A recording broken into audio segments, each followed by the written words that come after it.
신약 고린도후서 7장 2절부터 11절까지의 말씀입니다.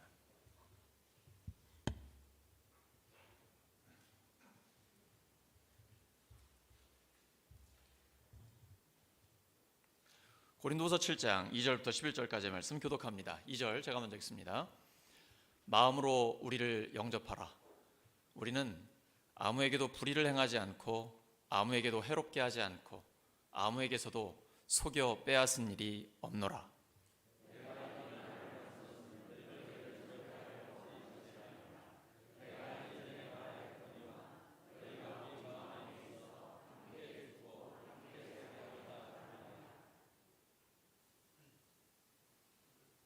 나는 너희를 향하여 담대한 것도 많고 너희를 위하여 자랑하는 것도 많으니 내가 우리의 모든 환난 가운데서도 위로가 가득하고 기쁨이 넘치는도다. 우리가 마게도냐에 이르렀을 때에도 우리 육체가 편하지 못하였고 사방으로 환난을 당하여 밖으로는 다툼이요 안으로는 두려움이었노라. 그러나 낙심한 자들을 위로하시는 하나님이 디도가 오므로 우리를 위로하셨으니 그가 온 것뿐 아니요 오직 그가 너희에게서 받은 그 위로로 위로하고 너희의 사모함과 애통함과 나를 위하여 열심 있는 것을 우리에게 보고함으로 나를 더욱 기쁘게 하였느니라. 그러므로 내가 편지로 너희를 근심하게 한 것을 후회하였으나 지금은 후회하지 아니함은 그 편지가 너희로 잠시만 근심하게 한 줄을 알미라. 내가 지금 기뻐함은 너희로 근심하게 한 까닭이 아니요 도리어 너희가 근심함으로 회개함에 이른 까닭이라. 너희가 하나님의 뜻대로 근심하게 된 것은 우리에게서 아무 해도 받지 않게 하려 함이라. 하나님의 뜻대로 하는 근심은 후회할 것이 없는 구원에 이르게 하는 회개를 이루는 것이요 세상 근심은 사망을 이루는 것이니라. 보라, 하나님의 뜻대로 하게 된 이 근심이 너희로 얼마나 간절하게 하며 얼마나 변증하게 하며 얼마나 분하게 하며 얼마나 두렵게 하며 얼마나 사모하게 하며 얼마나 열심 있게 하며 얼마나 벌하게 하였는가. 너희가 그 일에 대하여 일체 너희 자신의 깨끗함을 나타내었느니라. 아멘. 고린도후서 8번째 시간 관계 회복의 기쁨, 관계 회복의 기쁨이라는 제목으로 하나님의 말씀 전하겠습니다. 서울대학교 김난도 교수의 팀이 2023 트렌드 코리아라는 책을 냈는데요. 그 책에 보면 오늘날 우리 시대가 분열된 집단, 고독한 사회로 이렇게 진단을 내리고 있습니다.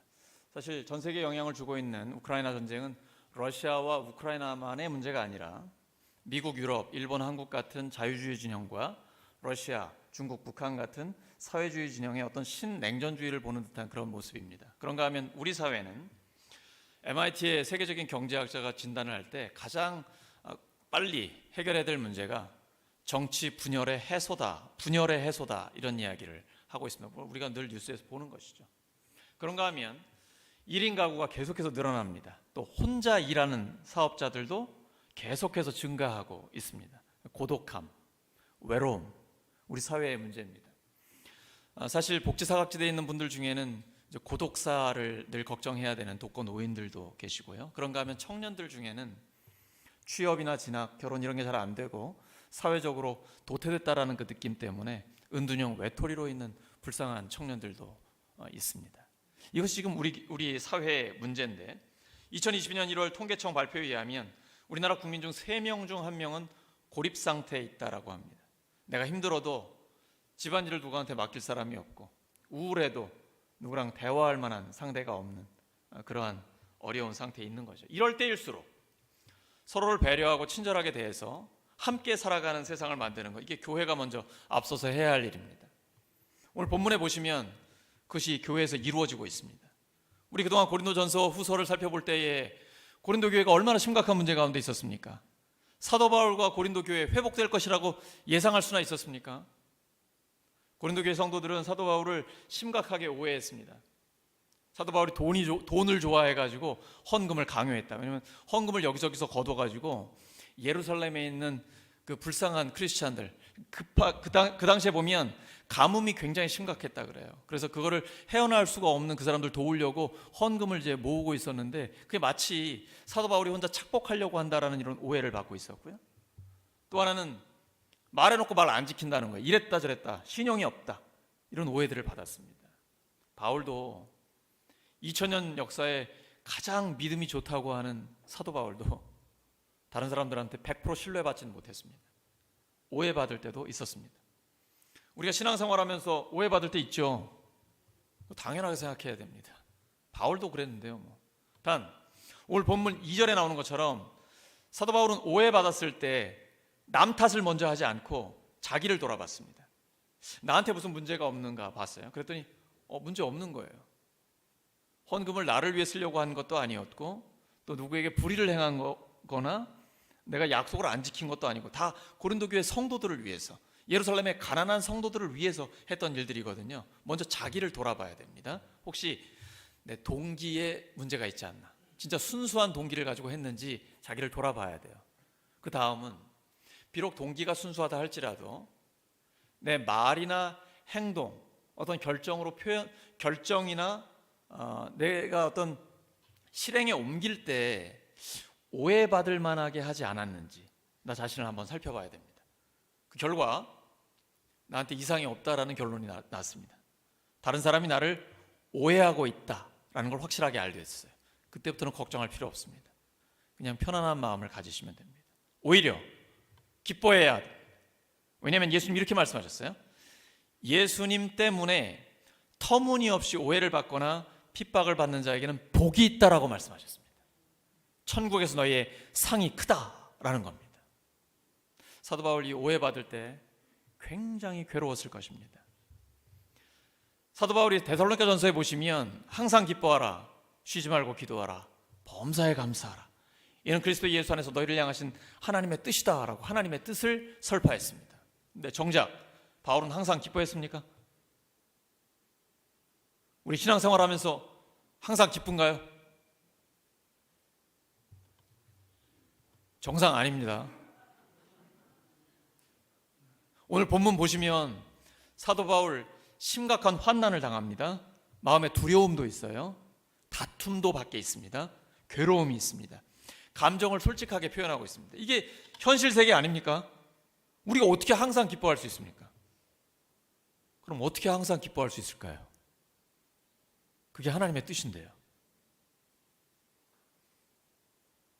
내 모든 감정은 하나님 앞에 토로하고 쏟아내고 모든 온갖 환난 가운데 나를 위로하시는 하나님을 경험할 때 그때 그 기쁨이 슬픔을 압도하는 것입니다. 슬픔이 없어서가 아니에요. 신앙생활이라는 건 만사 형통해가지고 전혀 고난이 없는 삶이 아닙니다. 고난이 있지만 그 고난을 압도하는 하나님의 위로와 기쁨이 있는 것입니다. 신앙생활은 문제가 없는 게 아닙니다. 믿음으로 그 문제를 해결하면서 살아가는 것입니다. 진짜 믿음이 좋다라는 것은 문제 없는 삶을 사는 게 아니에요. 그러려면 이 땅을 떠나야죠. 진짜 믿음이 좋다는 건 문제 해결 능력이 탁월하다는 거예요. 믿음으로, 소망으로, 사랑으로, 그리고 진리 안에서 모든 문제를 해결해 나가는 그 능력이 있을 때 진짜 믿음이 좋다라는 것입니다. 하나님이 우리 기도를 들으시고 역사하시거든요. 고린도 교회 성도들과 사도 바울 도저히 회복이 안 될 것 같았어요. 깨어진 관계 그대로 분열로 완전히 끝날 것 같았습니다. 근데 하나님이 역사하시니까 관계가 회복됩니다. 그래서 무조건 기도부터 시작하는 겁니다. 신앙생활은 기도부터 시작하는 겁니다. 그 다음에 우리가 하나님의 역사를 경험하게 됩니다. 그러면 우리가 할 일은 뭘까요? 기도만 하면 될까요? 관계 회복을 위해서는 우리가 할 일도 있습니다. 첫째, 죽어도 같이 죽고 살아도 함께 산다 라는 이 마음이 있어야 됩니다. 예배 드릴 때 목사 혼자 하는 게 아니죠. 주차 안내부터, 이 추운데 주차 안내부터 방송실, 찬양대, 찬양팀, 모든 새가족팀, 모든 부서에서 함께 할 때 예배가 하나님께 드려지고 우리는 그 예배를 받으시는 하나님의 영광을 예배 가운데 볼 수 있는 것입니다. 죽어도 함께 죽고 살아도 함께 산다는 마음을 사도 바울이 갖고 있습니다. 그러니까 관계가 회복이 되는 거예요. 당신들은 죽든지 말든지 나는 상관없습니다. 나만 살면 됩니다. 이건 크리스찬의 마음이 아니에요. 항상 내가 교회에 유익이 되는가, 내가 목장에 유익이 되는가, 내가 가정에 유익이 되는가, 나의 존재가 공동체에 유익이 되는가, 이걸 먼저 살펴봐야 됩니다. 예수님 그렇게 사셨고 예수님의 제자인 바울도 그런 삶을 살고 있습니다. 고린도후서 7장 3절입니다. 시작. 여러분을 책망하려고 내가 이런 말을 하는 것이 아닙니다. 내가 전에도 말하였거니와 여러분은 우리 마음속에 자리 잡고 있어서 죽어도 같이 죽고 살아도 같이 살 것입니다. 솔직히 사도 바울의 심정은 너 죽고 나 살자 이런 심정 아니었을까요? 본인이 고린도 교회에 개척했습니다. 정말 피땀 흘려서 복음을 전하면서 영혼을 구원해가지고 교회를 세운 거예요. 근데 순회 전도하기 때문에 다른 도시로 떠났더니 자기 떠난 사이에 사도 바울을 믿지를 못하는 거예요. 그리고 사도 바울, 저 사람 보고 싶지 않다라는 이러한 움직임까지 그 안에 있는 거예요. 근데 바울은요, 아무리 그런 사람들이 있다 할지라도 고린도 교회 성도들을 향한 자기의 그 신뢰를 내려놓지 않았습니다. 어떻게 알 수 있을까요?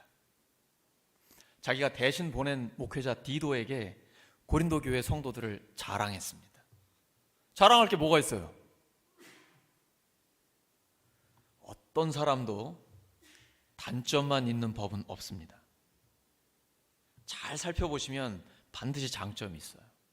사도 바울은 고린도 교회 성도들과 운명을 함께하기 때문에 고린도 교회 성도들의 그 뜨거운 신앙적 열정, 비록 좀 어수선하기는 해도 그 안에 있는 하나님에 대한 사랑, 그리고 예수님이 다시 오실 것이다라는 그 재림에 대한 소망, 고린도 교회 성도들이 갖고 있는 장점들이 있거든요. 디도에게 그 장점들을 이야기해 준 거예요. 만약에 고린도 교회가 나를 이렇게 오해하고 있어, 이런 단점들만 얘기했다면 디도가 선입견을 가질 거 아닙니까? 그럼 고린도 교회에 가도 좋은 관계를 맺을 수가 없는 거예요. 그러니까 미리 장점들을 이야기해 줘가지고 디도라는 새로운 목회자가 갔을 때 고린도 교회 성도들과 좋은 관계를 이룰 수 있도록 도와준 겁니다. 근데 진짜 디도가 고린도 교회에 갔더니 바울이 이야기했던 그대로 했던 거예요. 왜냐하면 고린도 교회 성도들이 사도 바울이 먼저 보낸 편지를 받고 변화됐어요. 그 편지 쓸 때 바울이 고민이 엄청나게 많았습니다. 왜냐하면 싫은 소리를 해야 되거든요. 고린도전서 5장을 보시면 교회 내에 자기 아버지의 아내와 동거하는 사람이 있었습니다.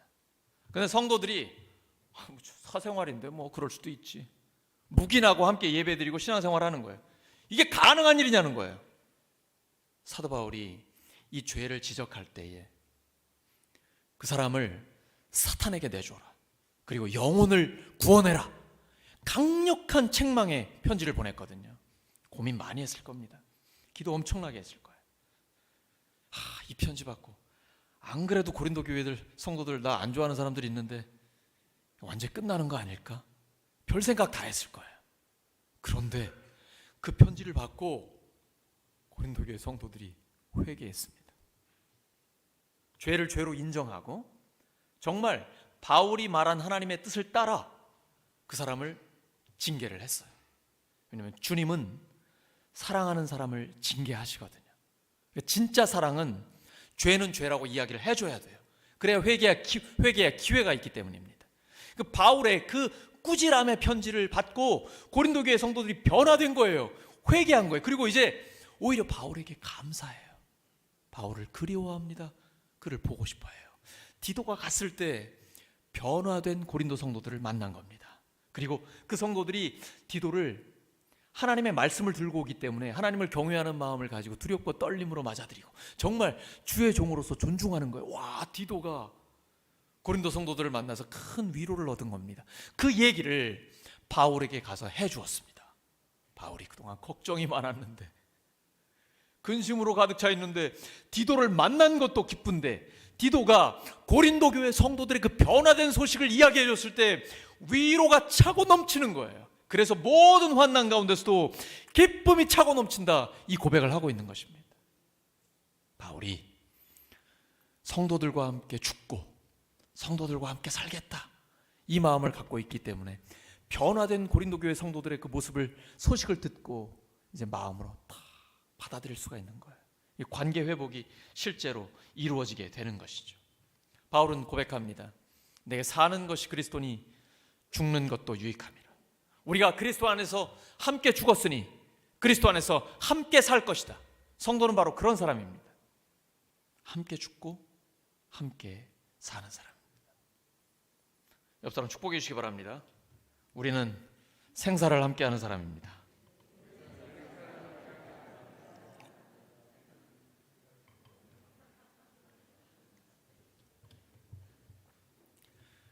이렇게 생사를 함께한다, 운명을 함께한다라는 마음을 갖고 있으면요, 나쁜 거는 눈 감아줍니다. 나쁜 거 이야기하면 누워서 침 뱉는 거기 때문에 그래요. 내 식구는 감싸는 거 아니에요. 그러다 보니까 자랑을 해요. 자꾸 좋은 면을 보고 자랑을 합니다. 믿음이 좋은 사람은 자랑하는 사람입니다. 자기 자랑이 아니라 하나님을 자랑하는 사람이에요. 이걸 뭐라 그러죠? 나를 자랑하지 않고 하나님을 자랑하는 걸 간증이라고 합니다. 하나님의 은혜를 받았으면 간증하셔야 됩니다. 나누셔야 돼요. 그래서 우리 가운데 하나님이 역사하고 계신다, 이걸 함께 공유하면 그 기쁨이 더 커집니다. 감사할 일이 더 많이 생겨요. 근데 간증하라고 하면 좀 이렇게 뒤로 빼시는 분들이 계신데 그럴 필요 없어요. 왜냐하면 자기 자랑이 아니고 내 삶에 역사하신 하나님을 간증하기, 하나님을 자랑하는 것이기 때문입니다. 또 나를 자랑하지 않고 이웃을 자랑하는 건 믿음이 굉장히 좋다는 겁니다. 우리 이번에 겨울 성경학교 진행할 때 많은 분들이 식당에서 봉사하면서 정말 기쁨으로 아이들을 위해 식사를 준비하셨습니다. 근데 제가 이제 가가지고 이렇게 인사를 나누시는데 서로 자랑을 하시더라고요. 이야, 저 세 가족은 오면서 맛있는 단감을 사왔다고, 아주 인간성이 좋다고. 또 우리 권사님들, 제가 집사님들 잘 알거든요. 며칠 전부터 아침부터 밤늦게까지 다 준비하고 계신데 본인 얘기는 안 해요.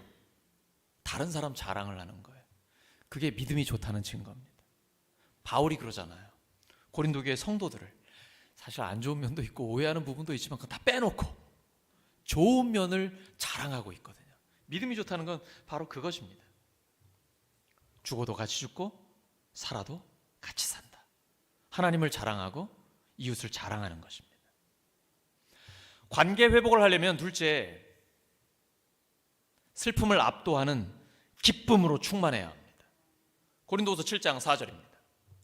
시작. 나는 여러분에게 큰 신뢰를 두고 있으며 여러분을 매우 자랑스럽게 생각합니다. 우리의 온갖 환난 가운데서도 나에게는 위로가 가득하고 기쁨이 넘칩니다. 만사 형통해서 기뻐하는 게 아닙니다. 힘든데 그 모든 환난 가운데 하나님의 위로가 있고 하나님의 기쁨이 있기 때문에 가능한 거예요. 이래야 관계 회복이 됩니다. 그리고 상대가 용서를 빌고 다가왔을 때 내가 여전히 슬픔 속에 있거나 분노와 하나님에 대한 원망에 사로잡혀 있으면 관계 회복이 안 돼요. 하나님이 기회를 주셔도 어렵습니다. 하지만 내가 늘 성령 충만해서 슬픔을 압도하는 기쁨으로 충만해 있으면 기회가 주어졌을 때 관계 회복이 이루어집니다. 그리고 그 기쁨은 더 커지는 것입니다. 사도 바울과 고린도 교회가 그래서 이게 가능했던 것입니다. 바울은 너무 기뻐해요. 최고의 기쁨이에요. 어떤 기쁨입니까? 나를 통해 다른 사람들이 회개하고 변화되어 구원에 이르게 된 거예요. 내가 거기에 쓰임받았기 때문에 기쁜 거예요. 나는 비록 고통스러워도, 오해를 받거나 많이 참아야 돼도 다른 사람들이 변화되고 구원받는 그 기쁨을 보는 기쁨이 큰 거예요. 그래서 고난도 수고도 넉넉히 감당할 수 있는 거예요. 이게 최고의 기쁨입니다. 메이저리그 보시면요, 한 선수가 나가서 홈런을 쳤어요. 그리고 들어올 때 여러분 보십니까? 덕아웃에 들어오면 같은 팀의 동료들이 난리가 나요. 자기가 친 것도 아닌데. 다른 선수가 쳐가지고 연봉이 높아질 텐데 마치 자기가 홈런을 친 것처럼 엄청나게 기뻐해요. 뭐냐면 우리는 한 팀이라는 거예요. 하나라는 거예요. 우리 교회도 마찬가지입니다. 믿음이 좋다라는 건 다른 사람의 기쁨을 내가 함께 기뻐하는 거예요. 다른 사람이 잘 된 거를 내가 진심으로 축복해 주는 거예요. 왜냐면 나도 잘 됐거든. 다른 사람 잘 된 게 배 아프지 않아요. 오히려 기뻐요. 그리고 하나님 나에게도 더 역사해 주세요. 이런 마음이 있어서 시너지 효과가 나는 거예요. 다른 사람의 기쁨이 나의 기쁨이고 함께 기뻐하면서 점점 더 잘 되는 것이죠. 이게 믿음으로 형통한 역사가 일어나는 겁니다. 어떤 슬픔과 아픔이 있어도 하나님께 맡겨드리면 하나님은 그거를요 아름답게 요리해 주십니다. 하나님 최고의 요리사입니다. 재료는 문제가 안 돼요. 어떤 걱정, 근심, 염려거리가 있어도 하나님께 갖다 드리면 하나님은 최고의 행복으로 만들어 주십니다. 모든 것을 합력해 선을 이루어 주십니다. 그래서 우리 안에 기쁨이 넘치는 거예요. 여러분 고린도 교회 성도들이 항상 기뻤겠습니까? 꾸지람 들었는데 뭐가 기뻤겠어요? 성령께서 역사하시니까 이게 하나님의 뜻이구나 말씀으로 받아들여지는 거예요. 그리고 우리에게 문제가 있다는 걸 깨닫게 되는 것이죠. 그러니까 하나님의 뜻에 따라 근심 걱정하고 하나님의 뜻에 맞게 마음 아파하는 것은요 회개, 변화, 구원으로 갑니다. 그때 진짜 기쁨이 회복되는 거예요. 그냥 겉으로 볼 때 아무 문제 없어 보여요. 괜찮아 그냥 이대로 살지 뭐. 속으로는 다 골마서 썩어 터지고 있습니다. 그럼 그게 나중에 나타나게 돼 있어요. 문제가 있을 때는 반드시 그걸 해결을 하셔야 됩니다. 예수님을 믿는다, 또 신앙생활을 오래 하면서 믿음이 좋다라는 것은 도사가 되는 게 아닙니다. 도사. 뭐 기뻐도 기쁜 표현도 안 하고 슬퍼도 눈물도 안 흘리고 그런 희로애락을 느끼지 않는 것처럼 감정의 진폭이 없는 게 그게 믿음이 좋은 게 아니에요. 예수님을 보세요. 성전이 기도하는 집이 아니라 강도의 구렬처럼 장사꾼들이 돈을 그러니까 자기 이익을 챙기는 그런 곳이 됐어요. 상을 다 뒤집어 엎어버려요. 그 의로운 분노입니다. 예수님 누가복음 15장의 비유를 보십시오. 100마리 양 중에 잃어버린 그 한 양을 찾았을 때, 잃어버린 동전을 찾았을 때, 둘째 아들 허랑방탕 외국에 나갔다가 아버지 앞에 돌아왔을 때, 곧 영혼 구원 받았을 때 천국의 그 큰 기쁨을 표현하고 계십니다. 예수님은 성령의 기쁨을 표현하세요. 예수님은 슬플 때는 눈물을 흘리시고 기쁠 때는 큰 기쁨으로 표현해 주십니다. 사실 성경이 글이기 때문에 예수님의 춤추는 모습이 안 나오는데 춤도 추셨을 것 같습니다. 사도 바울 어땠습니까? 기쁘면 기쁘다고 얘기합니다.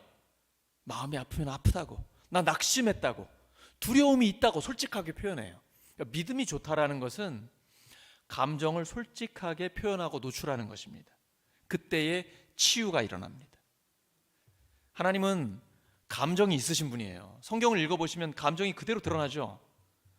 하나님의 형상대로 우리는 지음받았습니다. 그러니까 믿음이 좋다라는 건 점점 더 하나님의 형상이 회복이 되고 정상적으로 감정이 표현이 되는 겁니다. 진짜 믿음 좋은 사람의 특징이 뭡니까? 거룩한 거죠. 그건 구별되다라는 것입니다. 늘 진지한 것입니까? 심각한 거예요. 아무리 심각하게 하려고 해도 잘 안 되는데. 진짜 믿음 좋다는 건 뭐예요? 하나님 뜻대로 사는 거죠. 그게 거룩함이에요. 하나님의 뜻은 항상 기뻐하는 거예요. 그러니까 진짜 믿음이 좋다는 건 기쁨이 그 안에 있는 거예요. 누구도 빼앗을 수 없는 하나님과 내가 아는 그 기쁨이 표현이 되는 것입니다. 근데 신앙생활을 오래 하면 오래 할수록 더 까다로워지고 날카로워지고 비판을 하고, 이거 믿음 좋은 거 아닙니다. 착각이에요. 믿음이 좋다라는 것은 진정한 기쁨이 있는 거예요. 그리고 그 사람이 기쁨의 통로가 되는 겁니다. 그 사람과 함께 있고 싶고 그 사람 만나면 기쁨이 생기고, 이게 진짜 이게 목장에서 이루어지잖아요. 그러다 보니까 목원들이 목자 목녀를 자랑하고 또 목자 목녀는 목원들을 자랑하고 점점 더 좋아지는 거예요. 이게 신앙생활이요. 또 어려운 관계도 회복시키는 열쇠가 여기에 있습니다. 슬픔을 압도하는 기쁨으로 충만한 것입니다. 셋째, 관계를 회복하려면 하나님의 뜻에 맞게 마음 아파해야 합니다. 이것을 하나님의 뜻에 따르는 근심이라고 표현합니다. 고린도후서 7장 10절입니다. 시작. 하나님의 뜻에 맞게 마음 아파하는 것은 회개를 하게 하여 구원에 이르게 하므로 후회할 것이 없습니다. 그러나 세상 일로 마음 아파하는 것은 죽음에 이르게 합니다. 세상에는 두 가지 종류의 근심이 있습니다. 첫째는 꼭 필요한 근심입니다. 둘째는 아무짝에도 쓸모없는 근심입니다. 이게 세상 근심이에요. 세상 근심은 우리를 우울증에 빠지거나 아니면 병들게 하고 결국은 죽게 만듭니다. 하지만 하나님의 뜻에 맞는 근심이 있습니다. 때로는 하나님께서 문제 해결을 잘 안 해주실 때가 있습니다. 엄청 답답해요. 도대체 하나님의 뜻이 뭔지, 뭐가 문제인지, 어떻게 해결해야 될지, 무슨 선택을 해야 될지 모를 때가 있어요. 근데 하나님이 가만 놔두세요. 왜 그럴까요? 기도하면서 심각하게 고민하고 그리고 그 하나님의 뜻을 찾기를 원하시는 거예요. 하나님의 말씀을 통해 나의 문제를 발견하기를 원하시는 거예요. 내가 변화되면 끝납니다. 근데 이런 걱정이 어디서 옵니까? 보통 시련을 당하면 근심 걱정이 옵니다. 근데 하나님께서 우리를 구원하시려고 시련을 주시는 경우는 별로 없습니다. 보통 우리가 왜 시련을 당합니까? 왜 시험을 당하죠? 야고보서에 보면 내 욕심에 끌려 미혹될 때가 많죠. 내 잘못 때문에 시련을 당하는 경우가 많습니다. 또는 나쁜 사람, 악한 사람들이 있어서 그래요. 왜냐하면 마귀가 역사하기 때문에 마귀의 뜻을 따르는 마귀의 종들이 있거든요. 그러니까 보통은 이런 경우가 많습니다. 근데 이때에 똑같은 시련을 당해도 그 시련에 반응하는 태도에 따라서 하나님이 기뻐하는 근심이냐 세상 근심이냐 전혀 달라질 수가 있습니다. 예를 들어 베드로와 가룟 유다를 보시죠. 둘 다 똑같이 예수님 모른다고 부인했습니다. 가룟 유다는 돈 받고 예수님 팔았습니다. 베드로는 예수님 모른다고 3번을 부인하고 나서 예수님과 눈이 마주쳤죠. 떨궜을 겁니다. 고개를 떨군 뒤에 밖으로 나가서 어린아이처럼 웁니다. 막 슬퍼 울어요. 근데 이것은 하나님의 뜻에 맞는 근심이에요. 회개했습니다. 그리고 부활하신 주님을 만났어요. 성령의 충만함을 받았습니다. 그리고는 초대교회의 놀라운 지도자로 쓰임받게 됩니다. 이것은 하나님의 뜻에 맞는 근심을 통해 회개하고 변화되어 구원에 이르게 된 그러한 역사입니다. 가룟 유다는 어땠습니까? 그도 아파했습니다. 내가 정말 잘못했구나. 근심 걱정했어요. 돈을 가지고 대제사장들을 찾아갑니다. 내가 잘못했습니다. 내가 잘못 생각했어요. 돈 받고 다시 풀어주십시오. 안 돼. 그건 네 잘못이니까 네가 책임져. 돈을 집어 던집니다.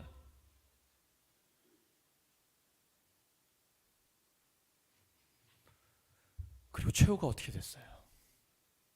하나님 앞에 회개한 게 아니에요. 목매어 죽었습니다. 이게 세상 근심입니다. 우리는 세상 사람들과는 수준이 달라야 합니다. 좀 더 높은 수준의 근심을 할 수 있어야 돼요. 모든 세상 근심은 없다는 게 아닙니다. 있어요.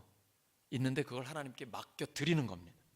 사도 바울이 빌립보서 4장 6절 7절에 아무것도 염려하지 말고 감사함으로 기도하라고 했습니다. 정작 바울은 아무것도 염려하지 않았습니까? 자기가 시리에 빠졌다라고 고백하잖아요. 솔직하게 고백하거든요. 걱정이 있어요. 그러면 염려하지 않는다는 건 뭘 의미하는 거예요? 날마다 염려거리가 있지만, 근심거리가 있지만 이걸 하나님께 맡겨 드리는 거예요. 나는 이제 걱정 안 하는 거예요. 왜? 하나님께 맡겨 드렸으니까. 이게 염려하지 않는 것이고 기도한다라는 것입니다. 신앙생활은 걱정이 없는 게 아니고 걱정을 날마다 하나님께 맡겨 드리는 거예요. 그 나는 자유롭게 살아가는 것입니다. 우리가 아주 귀한 손님이 우리 집을 찾아온다라고 할 때 집 청소 굉장히 깨끗하게 하잖아요. 제가 성도 여러분을 위해서 신방을 자주 안 하는 겁니다. 회개란 이런 것입니다. 성령님을 맞이하려면 내 마음에 대청소를 해야 돼요. 더러우면 하나님 함께 하시지 않습니다. 하나님은 사랑의 하나님인 동시에 공의의 하나님이세요. 죄가 있는 곳에는 함께하지 않습니다. 하나님이 우리를 근심하게 하는 이유가 있다니까요. 너 빨리 그 죄를 회개해야 돼. 그래야 성령의 충만함을 다시 받을 수 있어요. 회개란 귀한 손님이 방문하기 전에 대청소하는 것과 같습니다. 이런 근심은 건강한 근심이요, 건설적인 근심, 우리를 유익하게 하는 근심입니다. 근데 주님이 이런 말씀하셨어요. 마태복음 6장 31절과 32절입니다. 시작. 염려하여 이르기를 무엇을 먹을까 무엇을 마실까 무엇을 입을까 하지 말라. 이는 다 이방인들이 구하는 것이라. 너희 하늘아버지께서 이 모든 것이 너희에게 있어야 할 줄을 아시느니라. 예수님이 이걸 몰라서 하시는 말씀 아닙니다. 의식주가 꼭 필요하고, 이 땅에 사는 동안 여가도 좀 즐겨야 되고, 필요한 게 많죠. 노후 준비도 해야 되고요, 아이들 교육도 해야 되고, 다 알고 계셔요. 근데 염려하지는 말라는 거예요. 그거는 믿음이 없는 사람이 염려하는 것이죠. 하나님의 말씀을 믿지 않으면 세상 모든 걸 내가 다 감당해야 돼요. 그러니까 모든 사람들의 생각과 반응에 대해서 다 대비를 해야 되니까 얼마나 그 부담이 커요. 경제적인 것, 또 우리의 어떤 육체적인 것, 모든 책임을 다 내가 져야 되니까 이게 압박감으로 오는 것이죠. 또 견디지 못하면 우울증으로 가거나 심각한 병들게 되는 것이죠. 근데 주님, 그런 걱정하지 말라는 거예요. 알고 계신다. 우리가 구하기 전에 하나님이 이미 알고 계셔요. 그러니까 하나님께 맡겨드리고 우리는 수준 높은 근심을 해야 돼요. 내가 하나님 나라를 위해 어떻게 쓰임받을 수 있을까?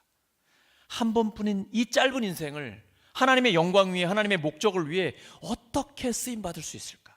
우리가 이런 기도를 하고, 그렇게 쓰임받기 위해 내가 깨끗한 그릇이 돼야 되는데 내가 갖고 있는 문제는 무엇일까? 왜 관계가 회복이 되지 않을까? 이런 걸로 기도하고 고민하며 하나님 앞에 나아가면 하나님께서 문제를 해결해 주신다라는 것입니다. 사도 바울이 정말 고린도 교회 편지를 쓰면서 걱정을 많이 했을 것 같아요. 그런데 고린도 성도들이 생각보다 수준이 굉장히 높았던 거예요. 그 꾸지람의 편지를 받아들였어요. 그리고 회개하고 변화됐습니다. 쉽지 않은 거죠. 듣기 좋은 말을 해야 기분이 좋은 거지, 이렇게 심한 책망을 듣고 기분 좋을 사람이 어디 있겠습니까? 근데 진짜 믿음 좋은 성도는 하나님의 이 책망의 말씀을 받아들입니다. 솔직히 괴롭습니다. 그런데 하나님이 책망하시는 말씀을 잘 듣다 보면요, 이게 진짜 나에게 유익을 주는 말씀이구나 깨닫게 됩니다. 하나님은 나를 사랑하시기 때문에 내가 변화되기를 원하거든요. 그대로 내버려 두기를 원하지 않으세요. 근데 이제 새 가족들이나 아직 예수님 믿지 않는 사람들은 오해하시는 분들이 있어요. 믿음이 좋은 사람은 항상 부드럽다라고 생각하시는 거예요. 물론 온유해야죠. 하지만 죄는 죄라고 정확하게 이야기를 해줘야 됩니다. 그게 진짜 사랑이에요. 사랑은 부드러운 사랑도 있지만 강한 사랑도 있습니다. 그래야만 그 사람이 진짜 변화되어 하나님이 원하시는 사람으로 달라질 수 있기 때문이에요. 바울이 지금 그 어려운 결단을 했고 하나님은 그 결단에 응답해 주신 것입니다. 하나님께 맡겨드리면 이 모든 것들이 가능해집니다. 주님은요, 사랑하는 사람을 징계하십니다. 마치 부모가 사랑하는 자녀들을 징계하는 것과 마찬가지입니다. 하나님께서 우리의 삶 가운데 역사하실 때 우리는 그것을 경험하게 됩니다. 믿음으로 인내하며 앞당겨 감사하면서 나가면 하나님의 능력을 체험하게 돼요. 근데 단 믿음이 있어야 됩니다. 하나님은 우리를 지정의의 존재로 만드셨습니다. 하나님의 말씀에 대한 확신 가지고 있어야 됩니다. 그리고 가슴으로 뜨겁게 믿습니다. 더 나아가 눈에 보이는 아무 증거 없어도 의지적으로 결단해야 돼요. 하나님 약속을 믿습니다. 사람들은 달라진 게 없고 상황은 바뀐 게 없지만 저는 주님을 믿습니다. 의지적인 결단을 해야 돼요. 하나님의 능력은 믿음이 있을 때 나타납니다. 믿음이 없는데 하나님의 역사를 경험하려고 생각하지 마세요. 그거는 성경적 법칙, 하나님의 법칙에 맞지 않습니다. 믿음이 없이는 하나님을 기쁘시게 할 수가 없습니다. 히브리서 11장 6절입니다. 시작. 믿음이 없이는 하나님을 기쁘게 해드릴 수 없습니다. 하나님께 나아가는 사람은 하나님이 계시다는 것과 하나님은 자기를 찾는 사람들에게 상을 주시는 분이시라는 것을 믿어야 합니다. 우리가 하나님께 나아왔잖아요. 반드시 이 믿음을 가지고 있어야 돼요. 하나님이 물론 믿음을 선물로 주십니다. 그리고 성령께서 우리 안에 계시기 때문에 우리로 하여금 믿게 하십니다. 근데 자기가 하나님의 약속을 믿고 의지적으로 결단해야 돼요. 믿음으로 받아들여야 됩니다. 쌍방이에요. 항상 하나님의 섭리, 사람의 결단, 두 가지가 같이 갑니다. 하나님은 우리를 로봇이나 꼭두각시로 아니면 AI 같은 인공지능으로 만드신 게 아니에요. 자유의지를 주셨어요. 그 자유가 어느 정도냐면 하나님을 배신하고 떠날 정도의 자유입니다. 근데 우리가 하나님의 은혜로 하나님께 돌아왔잖아요. 믿음으로 결단해야 됩니다. 믿음이 없이는 하나님을 기쁘시게 할 수 없어요. 하나님께 나아간 자는 반드시 하나님이 지금 함께 계신 것과 그리고 하나님을 찾는 자들에게 상 주시는 이심을 믿어야 할지니라. 예수님의 죽으심과 부활의 복음을 믿는 사람은 하나님의 나라를 선물로 받았습니다. 믿는 자에게는 영생이 있어요. 그리고 이 땅을 사는 동안 하나님이 항상 함께 하신다고 약속해 주셨습니다. 신앙생활은 문제가 없는 삶이 아닙니다. 어떤 문제가 있어도 믿음으로 문제를 해결하면서 사는 삶입니다.